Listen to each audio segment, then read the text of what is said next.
Lindy, just talking with a bunch of the guys, we were talking about this team. Obviously, this was a year about growth and development, but what do you think the next step is for this group? Whether I know Jack said that he wants them to be contending, if not make the playoffs, but at least be contending towards the bit of the end. But I guess how do you define the next step you see from this team? I think that's a fair assessment that I think a lot of young players got a real good taste of what it takes. That they got to play against some of the best players in the world. If you look at even Jack head-to-head against Crosby some nights.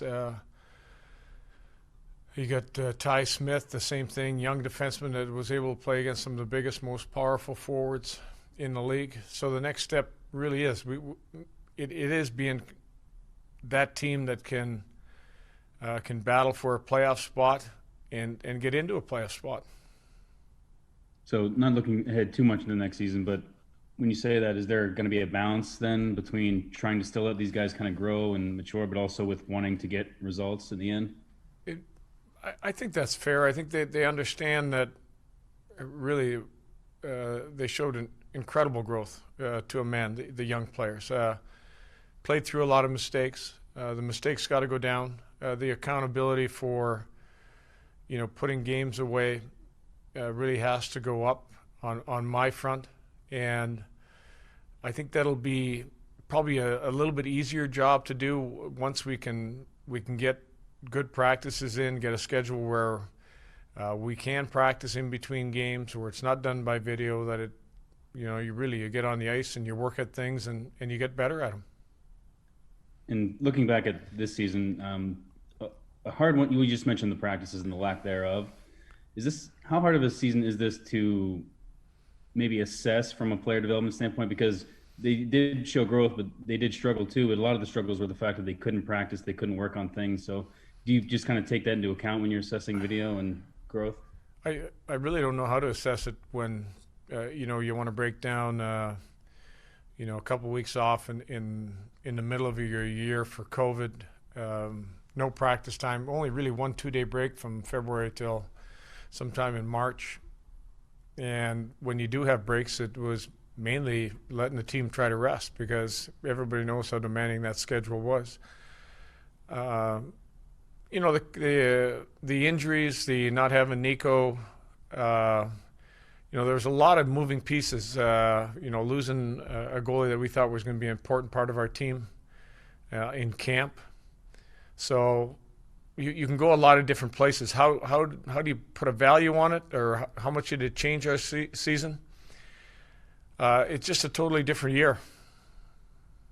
And lastly, I know you've talked a lot about you've seen the growth on the ice, but what about off the ice with some of these guys, whether it's Nico taking on that leadership role or some of the younger leaders that have stepped up with, the trades of Palmieri and Zajac and all that? Have you seen these guys mature and grow in the locker room as well? Yes, I have. That Nico's leadership, first and foremost on the ice, but off the ice, you've mentioned it, that you hear Jack's voice now. You hear Ty Smith's voice. You hear a Miles Wood. There's different voices now all of a sudden. These guys like playing with each other, for each other, and I think when you start playing for each other is really when the success starts to come, because you'll pay a bigger price. You understand that the commitment when you see one of your key players blocking a shot, going down, making sure that the opposition doesn't get a puck through, the tracking back and back checking. There's a lot of different examples, but as a group, they've grown. Their personalities are starting to show. They're starting to expect more out of each other. Sorry, just one quick follow-up. And how do you think this adversity is going to help them too moving forward? Because it wasn't just it was a very difficult season for them to have to overcome. And I know it's frustrating, but the lessons that you learn from times like those. You got to learn from your struggles, and you can't repeat the struggles. If you repeat the struggles, you're right back in the same place. So let's learn from some of those big mistakes. Let's get better at areas of the game that we really feel can push us into a place where we want to be, competing for a spot in the playoffs by the end of the year, and continue to grow. And thank you, Lenny. Thank you for everything this season. You're welcome. Thank you, Sam. Next, we'll go to Tom Canavan, Associated Press. Hey, Lindy, I just have two quick questions. One is at some point you're going to walk into a room with Fitz and he's going to say, "What do you need for next year?" What do you tell him? Well, when you look at our team, and I think you saw some of the players that left at the deadline, we're going to assess. Tom and I are going to assess every area from our goalies to our defense to the forwards, and talk about the areas that can put us in that position that we just previously talked about. If you look at the growth, you love the growth of the young players. Those young players need support. So, that might be a veteran player that has to fit in here, a veteran player that fits in at defense. Those are all different areas. An 82-game schedule where, you have a 1A, 1B in goaltending, which was our plan at the start of this season. But, that plan went array in camp. So those are the areas where, like every team, you're going to talk about trying to make your team better. Okay, my other question is, when you look across the river today, there's a whole bunch of guys you worked with who have been told something they probably didn't want to hear. What was your reaction? You're always disappointed when you see good friends, players, and coaches that you coached with lose their jobs. So for me, it's a tough day to see all that personnel be gone. Thank you. Thanks for everything this year. You're welcome. Thank you, Tom. We'll go now to Anthony Vasili, MSG Networks.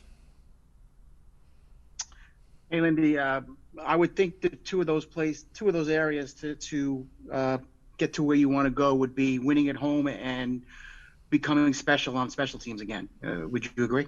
I definitely agree. And first, let's talk about special teams. And if you look at our power play, and I've done some work on that already, where it has been a changing piece throughout most of the year. I think some of the best power plays are a 5-man unit that's been able to stay together, grow together. When we kept that unit together, when Nico was back in the lineup, when Jesper Bratt was in, down the stretch here, last 8 or 9 games, our power play percentage was around 25%. And, that's a good place for it to be. Because of, all the changes, at the beginning we had Paul Mary, we had, Ty Smith was in, at the end was Will Butcher. I think all those moving pieces and the adjustments that we tried to make didn't breed a lot of familiarity with the players. And the goal would be to put that unit together right away at camp, have all those pieces in place, have a Nico there, which I think could have made a world of difference right off the bat. Penalty killing, we tried a lot of different personnel. The personnel changed a lot. We put a lot of young players. I trusted a lot of young players. I think there was some growing pains. McLeod Bastian, we've turned Sharon Govich into a penalty killer.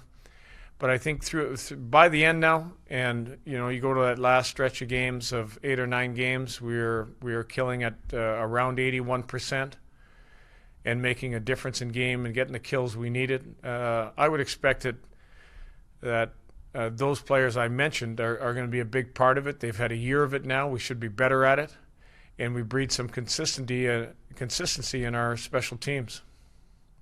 With Bastian, Miles, Wood, and McLeod, that line, for a coach to have that line and accomplish what it did, how enthusiastic are you for what they can become? Very enthusiastic. That is the type of energy and enthusiasm that I've talked about since day one. The grit and determination that they play with, the fact they could change momentum inside of a game, the speed that Miles can play with, the physicality of a Bastian, and he was missed when he wasn't in there. The speed again, and surprisingly, probably the goal scoring that Michael brought us down the middle, the intensity that he brought inside the face-off dot when we needed that right-handed face-off guy, and he was our only right-hander down the stretch. That line did a lot of very good things for us and provided a lot of great energy. And finally, it's strange that a young team would be better on the road than it would be at home? Yeah. it's something even earlier today we talked about whether we have to change some of the ways. We tried to change some of the ways, even some of our COVID testing, make it later when we brought players in. There was a lot of games that I really felt we deserved better at home. We didn't score. We missed too many good opportunities to change the game. But it is an area that if you look around and you look at the teams that are in the playoffs, that home record is something that almost always pops through. And, our road record has been adequate, but our home record is something that we dearly need to pay a lot of attention to. Thank you for everything this year. You're welcome. Thank you, Fooch. We'll go to Robert Egan, NorthJersey.com. Lindy, you're talking about that energetic line that you had at one point this year. Do you feel like having a more physical approach, maybe in free agency, would be a priority for this team in the offseason? I think putting that line together was to become more physical, become a team that's harder to play against. And, I think that's an area that we're looking hard at. Can we become a team that can be even harder to play against, a little bit more physical, a little bit more demanding inside the dots where we get to the net, where we can knock people off of pucks. Definitely one area that we will look at. Through all the struggles that this team had and the losing streaks and poor play at home, do you take solace in the fact that the team truly never gave up on you or the coaching staff for that matter? Like I said, there was a big part of home games where disappointing losses that we played well. There was some games that we didn't deserve to win and really felt that we weren't in those games. But I looked at early games. I looked at shot disparity, chance disparity. Probably one of the things that really stood out was the inability to finish. I don't know if you remember a Philly game where we were out shooting them 28-8, and I think the game was tied. We start the third period, and we hit a post, we hit a crossbar, but we didn't finish, and we made a big mistake back our way, and all of a sudden the Flyers have the lead. So there was a lot of different ways that we lost in our building. Ways that we're going to have to learn from, ways that I think if we finish better, we can win a lot more games. Thank you, Lindy. Thank you, Robert. Go to Mike Morial with NHL.com. Good afternoon, Lindy. What was your message theme to the players in the exit meetings? The message was we don't want to be in the same place. We don't want these same meetings. That to a man, I gave him a lot of credit for never quitting inside of a game. Didn't matter what the score was. We tried hard to battle back. There were some games we didn't quite get to where we wanted to get inside those games. But the overall message was we learned from this year, a hard lesson, and to a man that none of us want to be in this same place when it comes this time next year. Where do you feel Jack's game evolved, Lindy, from start to finish?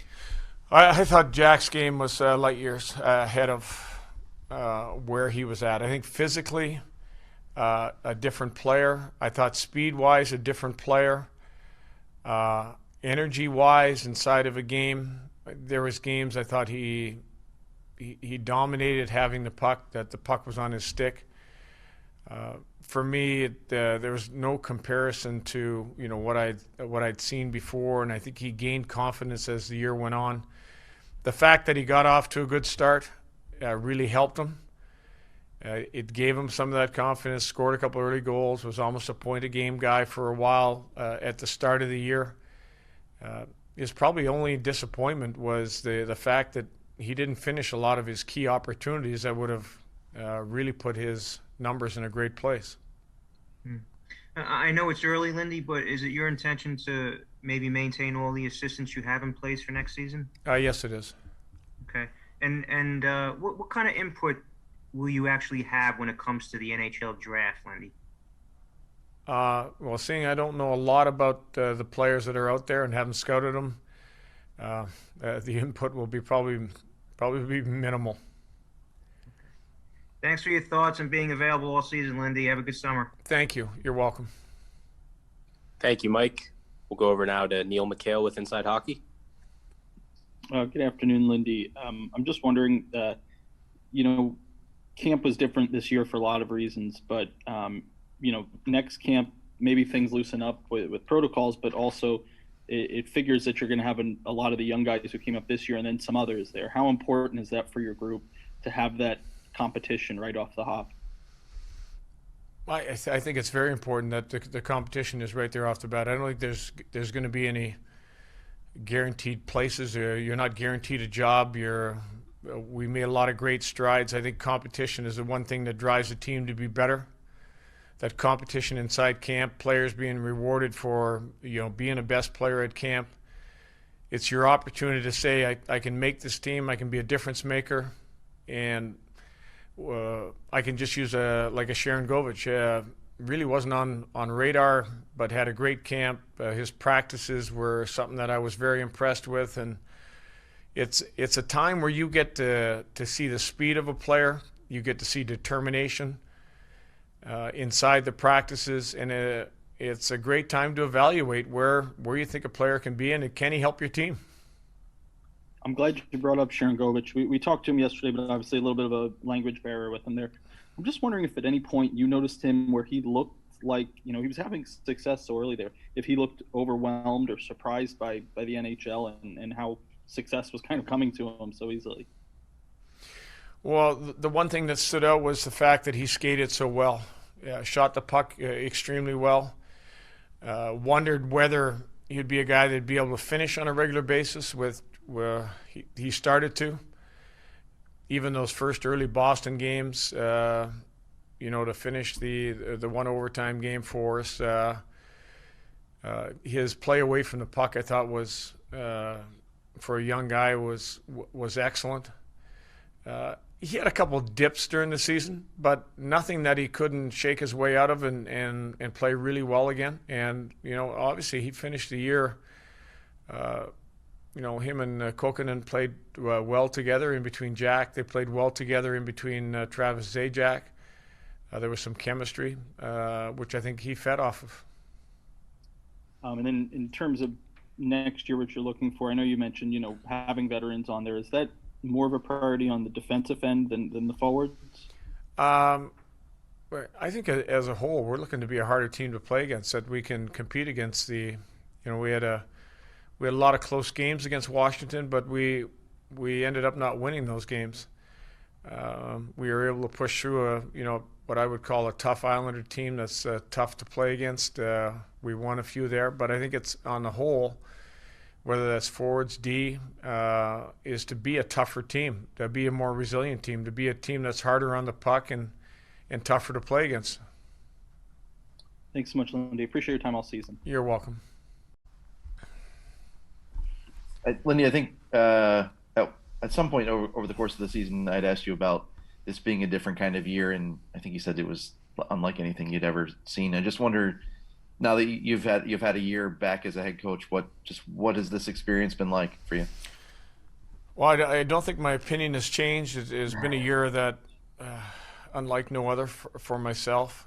The amount of games in a short period of time, a couple-week break in there because of a COVID break where you don't practice, you don't go to the rink. You start a camp where we lose one of our goaltenders right off the bat. We lose our captain to a broken leg. We get him back. We lose him to COVID. We get him back. We lose him to a facial injury. There's just a list of things that in a crazy year that just kept adding up. So I still, it's going to take some time to digest and make sure that we put all our efforts in the right spot. You mentioned that all of the assistants are going to be back. This was your first time working with Naz and with Mark. Obviously you've known Chris, but just what do you think? How do you think that sort of working relationship went? And let's start with that. I think we're going to grow together. That I enjoy working with them. Both guys extremely hard workers. I think Naz's record, when you look at even what he's done with the penalty killing previous to me, I tried a lot of things along his side on the penalty killing. This just isn't him alone. With young players, casting some young players maybe in roles that didn't know if it was going to work. And, we found out a lot about some players.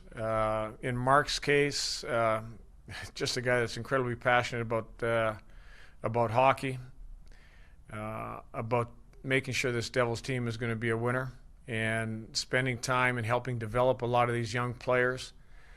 And I thought Mark's work was invaluable. He did a lot of work with Jack, so got to give him a lot of credit. A tough year for all the coaches, including myself, and we're in this together, and we're going to get out of this together. I guess just specifically with the special teams, I mean it's like a common thing in hockey, right? Where fans see the special teams performing poorly and they want to blame the assistant coaches. I just wonder, what do you think both I think need to happen for next year, right? I got a theory on that we're still all in this together, that it isn't just two coaches sitting there looking at special teams, that all four of us, including Chris Taylor, I've given the explanation on an earlier answer about why I thought the special teams ended up where it did.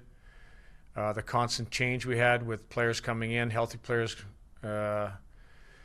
from a Jesper Bratt who we didn't have, a Nico we didn't have, a Pav going in and out. That some of the best power play units are units that are just together day in, day out. The breaking in of a Ty Smith up top as a power play guy, where you look around the league, you don't have many first-year players quarterbacking your power play. So we put some players in situations that weren't comfortable. I think there was incredible growth. We had pockets of times that our special teams were good. It definitely is an area that we know we got to be better. And that isn't an I thing. That's a we thing. We as a staff are going to put a lot of work in to make sure that our special teams are going to be better. That the growth of a Sharon Govich is a penalty killer now. Nico as a penalty killer, and killing at even if I look at the last 8-9 games, as I mentioned, killing at 81-82%. We had another stretch where we went 22-23 games where we killed at over that 83 or 84%. So we put together a couple good pockets with players that normally aren't in that situation when we tried to help them grow. And I remember right after you got the job, you were basically working from Montana and trying to get to know guys in the middle of a pandemic, from the lake. I'm just wondering what this summer is going to be like for you, if you're going to be able to go back to the lake, and how it's just going to be different this time around. Again, I want constant communication between our coaches and our players. That includes myself. That'll be, players. A lot of times aren't even around here, so communication will be again through calls, through Zoom. The meetings we had today talked about a lot of things that players want to improve. It's going to be checking in on them, making sure that the work is going to be done. Because I think the players were sincere about, from our youngest to our oldest players, were sincere about making a difference and putting this team in a position to succeed. Is that anybody going to come fishing with you? You never know. I'll invite them if they're in the area. Yeah. I'd love to have them. Thank you, Lindy. You're welcome. Thank you, Corey. We'll start to wrap up here. We'll go to Dan Rice with the Hockey Writers. Hey, Coach. I'm just curious, how valuable or invaluable do you think this year was? Obviously, the whole weird year thing, but as far as developing and evaluating what you have within the organization? I would say it's very valuable that we've been able to grow and see the growth of a lot of our young talent. I'm really excited about the young talent, that they were able to grow that fast to achieve some of the goals that they achieved. And I've mentioned a lot of those players, the forwards up front, Ty Smith on the back end, knowing that we have a ways to go. But, overall in a crazy year, I'm excited about a lot of these guys. I'm excited about where Jack Hughes can get to. Obviously, from one year to the next, the team won't be exactly the same. As you've mentioned, expecting a lot of competition at training camp. Not to single anybody out, but Nolan Foote seems like a guy that could add that size that maybe you're looking for in your top six. What were your impressions of him in the small sample size that you did see of him? I thought he continued to progress from game one, really from the start of camp, where he hadn't played a lot of hockey, had been working through a back injury, and I thought his play, even at the Binghamton level, got better. I thought his play with us continued to get better. I think he's one of the guys that you do look at size. You look at ball on defense. You look at foot up front. The options, Tice Thompson, who got a look, those are the types of players that can bring the energy, can make us a tougher team to play against. But they do have to earn their spots, and that'll be what camp is all about.